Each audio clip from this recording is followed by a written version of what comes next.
Bonjour monsieur. Oui, bonjour monsieur. Vous voulez vous présenter pour que ceux qui vous suivent puissent retenir quelque chose de vous-même. Oui, je m'appelle monsieur Hakim Afiap. Je suis congolais. Voilà. Nous vous rencontrons ici au parquet général de Kinshasa. On peut savoir le motif? Merci monsieur pour la question. Ma présence ici au parquet général de la cour d'appel de Kinshasa Mabébé se justifie par le simple fait que je suis venu porter plainte contre quelques-uns de nos compatriotes qui habitent l'Europe. De quoi s'agit-il dans cette plainte? Eh bien, nos compatriotes qui résident en Europe prennent le plaisir de saboter les efforts du chef d'État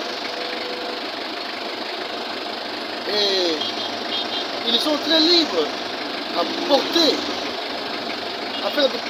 à poser des actes répréhensibles, je voulais dire, vis-à-vis justement du chef de l'État, tout en l'offensant, et c'est ce que nous appelons en droit offense envers le chef de l'État.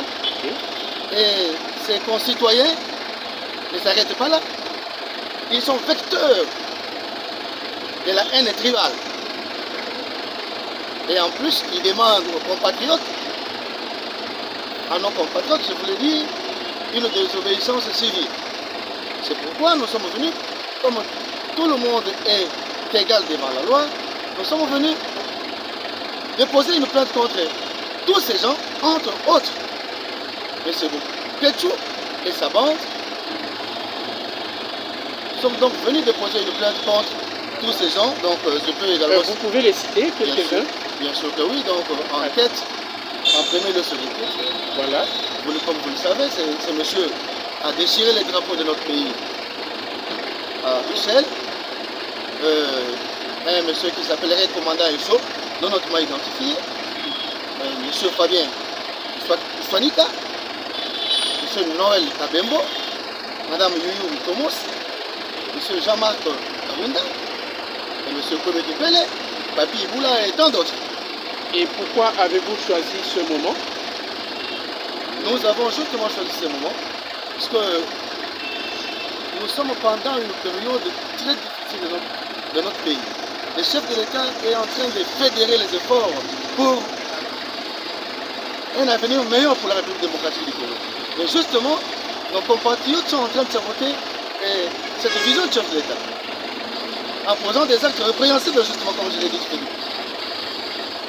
Qu'attendez-vous alors du procureur général?